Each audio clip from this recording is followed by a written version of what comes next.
Hayop ka. Ikaw pala ang pumatay kay Kuya David. Dahil sa'yo, nagawa kong patayin si Kuya Tanggol. That guy tried to kill me and kidnap your daughter. Mas pipiliin ko sumama sa'yo kesa makulong na naman ako dito. Bakit ka pa kasi nila hinahabol? Sinubukan kong patayin si Miguel dito kasi pinatayin si Kuya David at pinagtangkayan si Kuya Tanggol. Kaya nga kailangan ko ng mga takas dito eh. Let's check the CCTV. Let's go! Bakit yung sinasaktan ng nanay ko? Nanay mo? Malaki ang traso sa akin ng nanay mo. Kasama ka na doon! Magsisigil niyo! Tama na yan! Yan! Tama! Si Don Gustavo Guerrero ang totoo kong tatay. Ang ibig sabihin din nun si Tanggol Guerrero din. Anong ibig niyo sabihin? Binigay sa akin ni Tinday kanina. Pagpapatunay na isa akong Guerrero. Subuko ka lang, Guerrero. Hindi ka lumaking katulad nila. Mamulupong! Kaya pala pinipigilan niya ako para tumakbong mayor. Dahil ayaw niya makalaban ng sarili ko rin pamilya, ang mga Guerrero. Sa pangalan ka ng Guerrero, Tanggol. You're still my son. Dadalawang isip ka na ba? Pamilya na kayo ni Tanggol ang mga Guerrero. Ay! Baka nakakalimutan mo. Ang mga Guerrero ang pumatay sa kapatid ko. Papa, kahit kailan hindi magbabago ang isip ko, kalaban ko ang mga Guerrero. Sila ang dahilan kung bakit naghihirap ang mga tao sa Maynila. Sila ang pumatay kay David, kaya papatayin ko rin sila. Tanggol, teka muna. Pamilya mo na rin sila ngayon, di ba? Pwede ba? Itigil nyo na muna yung patayan. Hindi naman masusolusyonan ng paghihiginti nyo lahat ng problema natin sa Danila. Sa lahat ng mga katarantado ang ginawa nila sa'yo, ha? Kakampi ka pa sa kanila? Hindi ko sila kinakampihan. Ang sinasabi ko lang sa inyong dalawa, itigil na muna natin yung away bago pa may madamay. Nay! Sila pumatay sa anak mo!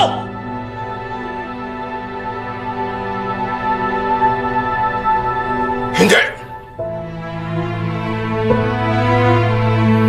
Walang pwedeng mag-hari ng Maynila kung hindi ang mga Montenegro.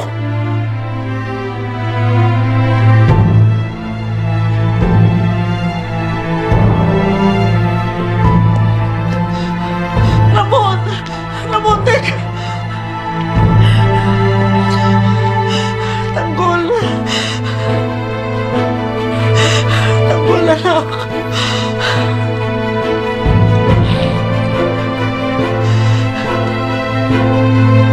Kahit ano pa ipakiusap niyo, hindi magbabago ang isip ko. Wala akong pakialam kung nananalaytay sa mga dugo ko mga Guerrero. Sila ang pumatay sa kapatid ko. Kaya kinakailangan ng pagbayaran yun. Nakikiusap ako, itigil na muna natin yun. Kahit anong sabihin mo ngayon, pamilya mo na rin sila.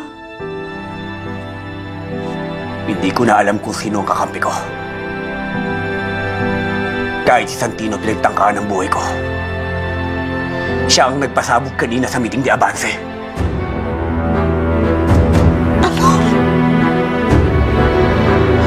Ano sinasabi mo? May nakuwang ebidensya ang mga kaibigan ko. At nakita nila si Santino na nandun sa meeting de Avance. Isa siya sa may mga galit sa akin ay. At sigurado ako na si Santino may gawa nun! Tanggol, teka muna eh. Hindi niya kayang gawin yung mahal ka ng kapatid mo. Baka nagkakamali lang sila. Hindi, Lai. Nagawa niya yun! Nagawa niya yun! Dahil anak siya ni Rigor!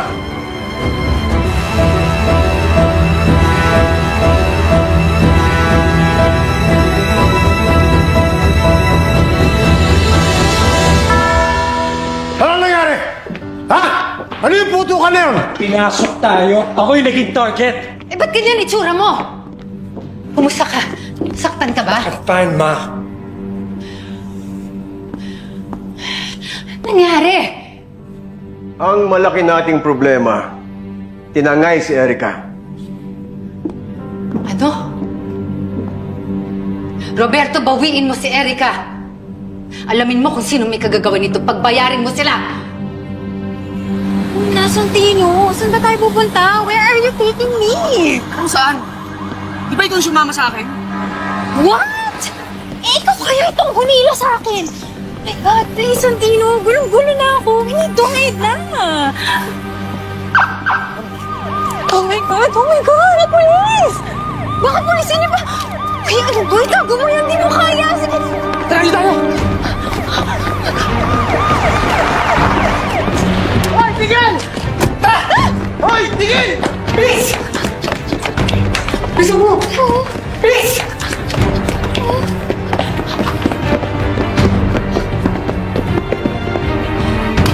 Tignan mo kung nandun pa sila.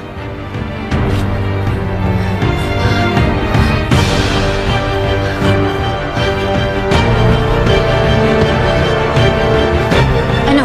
Wala na. Buti lang hindi nila tayo sundan. Tara, halika na! Ba, dito lang tayo. Mas okay tayo dito. Dito lang. Ano nagawin na dito? Baka bumalik pa sila. Ano ka ba? Halika na! Dito nga lang tayo. Ano ba yan? Nangingay nyo? Nagigising mga customer eh. Ano kuya? Magche-check-in ba kayo hindi? Hindi po. Para sa... Yes! Yes, we'll get a room. Here, keep the change. Halika. Oh, Sigurado ka ba dito? bakit, Santino? Gusto naman mahuli nila tayo? Kuya and Pa, so you. Hindi ka nila tatantanan. Pag nahuli nila tayo, papatayin ka nila.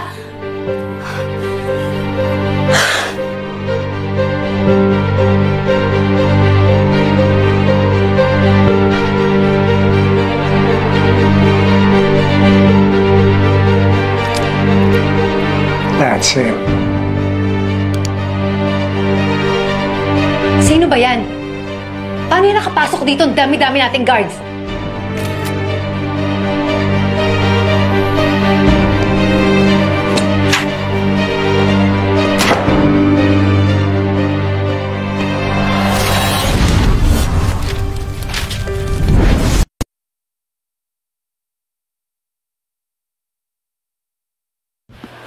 Salamat. Keep the change. Thank you, ma'am. Pakisara na lang yung pinto. Para saan yung mga yan? Ito, para dun sa mukha mo. At ito naman, para sa atay ko. Buka dyan.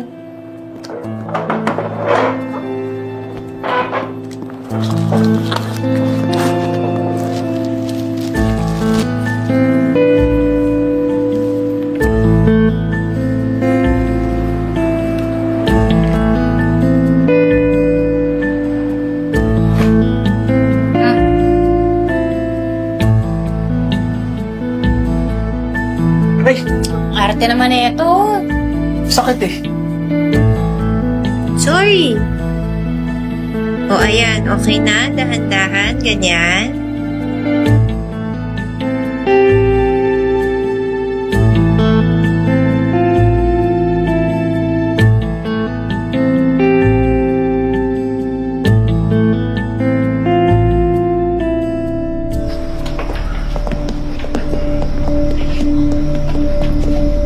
Kilala niyo to? Santino yan Need siya kanina. Tao mo? Kasama namin yan. Mayor! Siya ang nagtangka sa buhay ni Miguelito. At tinangay niya pa ang anak kong si Erica. Mayor, ano kasi, siya yung nagpasabog na entablado kasama si Tanggol.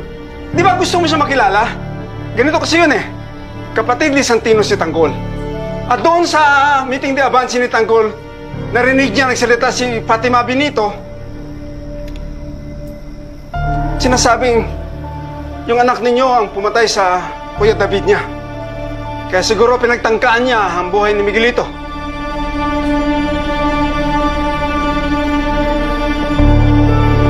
Pasensya na, Mayor. Hindi ko naman alam na gaganti si Santino kay Miguelito. Pero ganito na lang, Mayor, para makabawi kami sa inyo. Hahantingin namin si Santino at babawiin namin ang anak ninyo.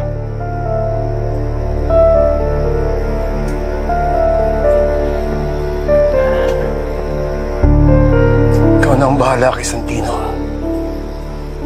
At ibalik mo ang anak ko. Pag nagawa niya yan, bibigay ko sa iyo ang pinangako ko. Triple. Pero pag hindi nangyari yan, magpasensyahan tayo. Labas nyo na yan! Pangako, Mayor! Tayo! Sige! Tayo! Salamat!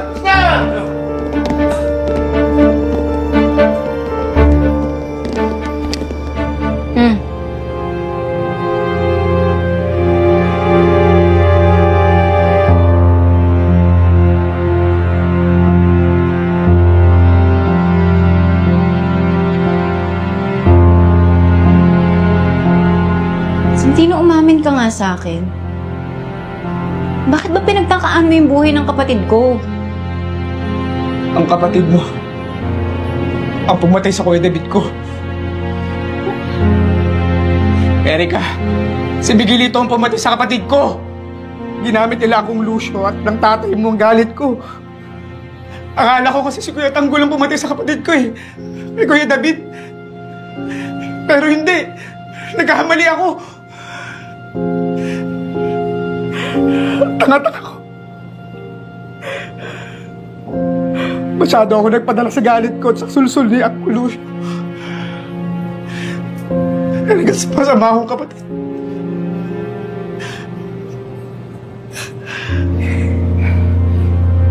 Dahil sa kapatid mo, madaming inosenteng buhay ang nawala. Daming buhay ang nawala. Mga taong gusto lang naman sanang suportahan ng kapatid ko.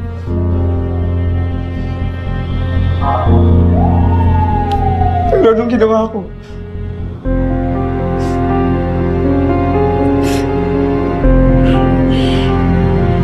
Erika, demonyo yung kapatid mo. Magbabayad siya, Erika. Magbabayad siya!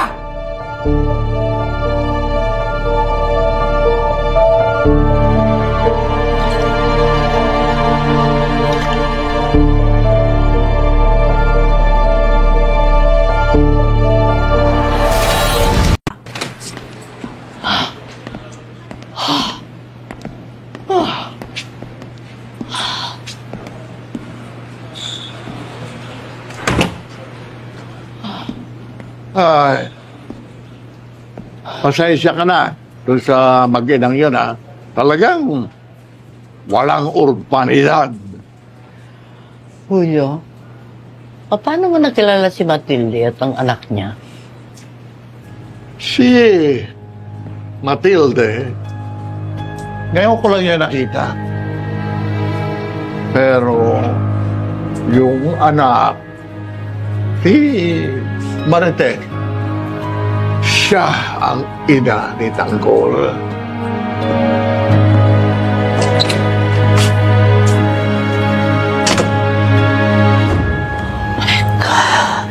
Ma, bakit kasi sinaktan ng lola ni Tanggol? Anong atraso mo doon? Julio, iwanan mo muna kami mag-ina. Please. Makinig ka, Olivia. Babaeng yun ay naging kabit ni Gustavo. At si Marites ang naging bunga ng pagkakasala nila.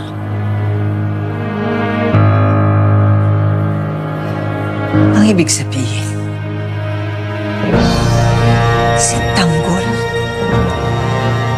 ay isang gerero. Oo.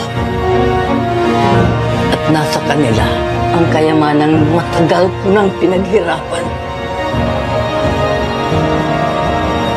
Pinamigay ni Gustavo kay Matilde ang titulo ng lahat na ari-arian natin na ngayon ay bilyonis na.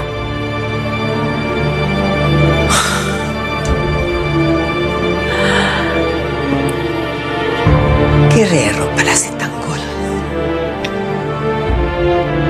Mas malaki ang rason ko na ipaligpit siya.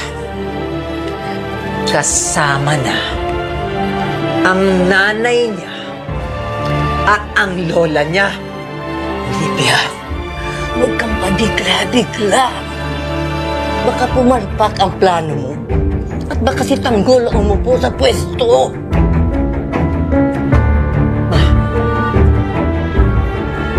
Hahanap tayo ng tamang panahon.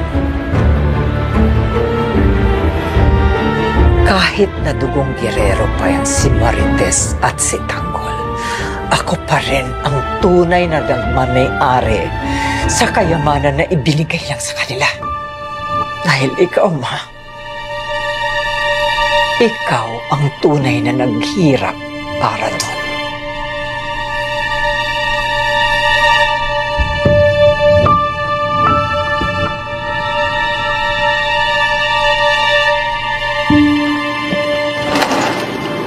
Teka, pasok ka muna. Maupo ka muna rito, ha? Teka, ayusin ko muna. Diyan ka muna, ikukuha kita ng tubig, ha? Naku, Tintin. Gulong-gulo na ako sa mga nangyayari. Ano ba yung binigay mo mga titulo kay Marites? Bakit napakalalim ng away niyo ng mga gerero? Kilala niyo mo ba sila? Mahabang kwento, Roda. May nakaraan kami ng mga gerero. Matagal na akong nagtatago sa kanila pero ngayon nahanap na nila ako dahil yan sa pagpasok ni Tanggol sa politika. Kaya pala tutol na tutol ka sa pagtakbo ni Tanggol sa politika kasi takot kang balikan ka ng nakaraan mo. Oo, Roda. Simulat sa pool, alam ko na kung anong klase mga demonyo yung mga gerero. Halika nga. Upo ka, halika. May sasabihin ako sa iyo. Ito ang importante mong malaman. Yung mga titulong binigay ko kay Marites, yun ay mga ari-arian ni Gustavo na ipinamana niya sa aming anak. Ha? Wait a minute. Anak ni Gustavo Guerrero si Marites? Hindi si Tanggol, may dugong Guerrero din. Ngayon, alam na ni Marites ang kanyang pagkatao. Nako, paano yan pag nalaman ni Tanggol kung saan ang galing ang kanyang nanay? Nako, mortal na kaaway niya ang mga Guerrero. Yung pala kadugo niya. Hindi yun ang kinakatakot ko. Ang inaalala ko, yung kaligtasan ng mag-ina. Lalo na ngayon na nakita ni Pilar si Marites, sigurado akong mapapatay ni Pilar si Marites. Ay, naku, diyan ka nagkakamali. Nakita ko kung paano protektahan ni Don Julio ang kanyang apo. Protected ang apo mo. Sa kabila nun, pinasabog ang entablado ng meeting de avance ni Tanggol. Baka tama ang pag-alala ni Tinding. Siguro. Dapat balikan ko na sila. Aalis na kami dito. Maninirahan na lang kami sa probinsya. Saan probinsya ka magtatago? Di ba ikaw na nagsabi, you tried to hide and you failed? Saan probinsya mo itatago si Tanggol? Puprotektahan mo ba siya? Ngayon, ang alam ko, si Ramon at si Don Julio ang talagang makapagpoprotect sa kanila right now.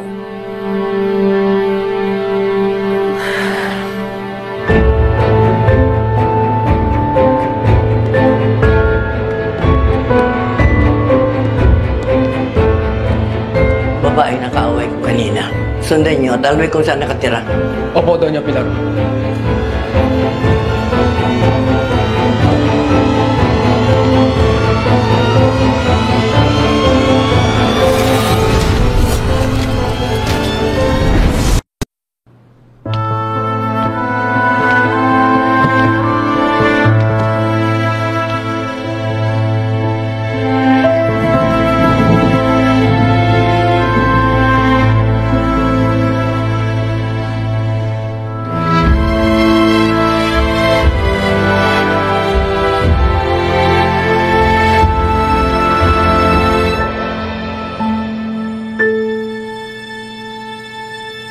Panginoong Diyos, tulungan niyo po ako. Alam na po ng mga taong pinagtataguan ko ang tunay na pagkatao ng aking anak. Naniniwala po ako na ikaw ang pinakamatibay na proteksyon para sa aking mga minamahal. Nagmamakaawa po ako. Pangalagaan niyo po si Marites at si Tanggol sa lahat ng maaaring magpahamak sa kanila. Iligtas niyo po sila. Tanggol.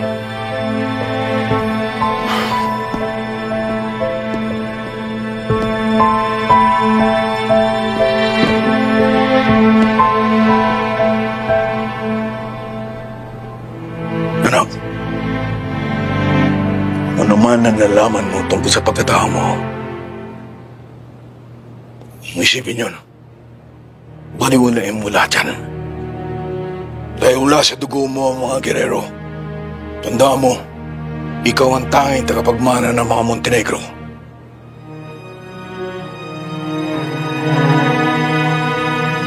Huwag kayo mag-alala, Papa. Hindi magbabago ang isip ko. Hindi ko mapapatawad ang mga Guerrero sa ginawa na sa kapatid ko. Hindi ko rin sila mapapatawad dahil ilang beses na nilang tinangkang patayin tayo. Isa lang ang dapat matira sa Maynila. Yun na yung mga Montenegro. Unahan natin sila. Hindi tayo magpapaagrabyado. Lakas ng kutob ko. Sila ang nalagay ng bomba. Doon sa meeting de Avance mo.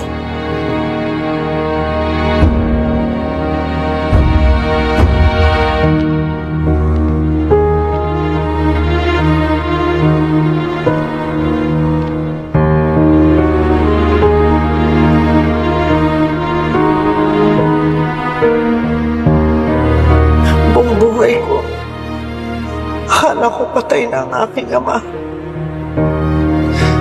Pero buhay pa pala siya. Siguro tinuon ng buong Nazareno na malaman kong katotohanan. Pero kalaban kayo ng pamilya. Ang mga minamahal ko. Pinagtangkaan niyo ang buhay ni Tanggol. At pinatay niyo ang anak ko. Papa, alam ko na po kung sino may kagagawanan. Ang kapatid ko. Si Santino.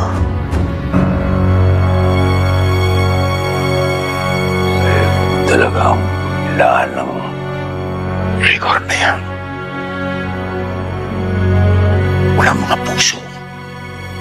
Sarili ng kapatid. Ayaw nilang patayin. Huwag mong ituring kapatid ang mga yan.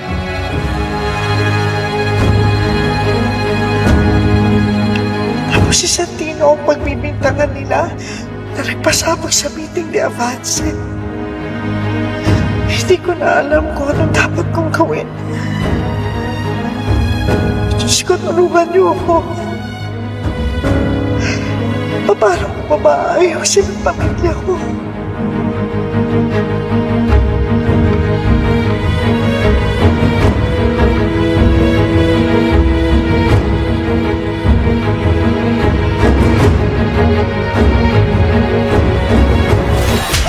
Dugo ng kadugo mo ang nasa kamay mo ngayon. Isa kang Guerrero? Aatras ka na ba? Hindi. Dahil kapag naupo ang mga Guerrero ulit ng munisipyo, siguradong mas lalo magiging pa mga tao. Erika, para ko nang gusto kita dito. As long as I'm with you, alam ko ligtas ako. Nasaan ka ba? Nakuha mo pa kaming iwan. Uwi na ako. Maghintay kayo. Punta natin kay Fatima. Nangako ako sa kanila na puprotektahan ko sila. Pahanap mo si Fatima. Tahimikin mo. Si Roberto ang nag-utos sa pagpapasabog ng meeting ni Avance. Ibig sabihin, nasa panganib ngayon ang buhay nila, Fatima. Tara!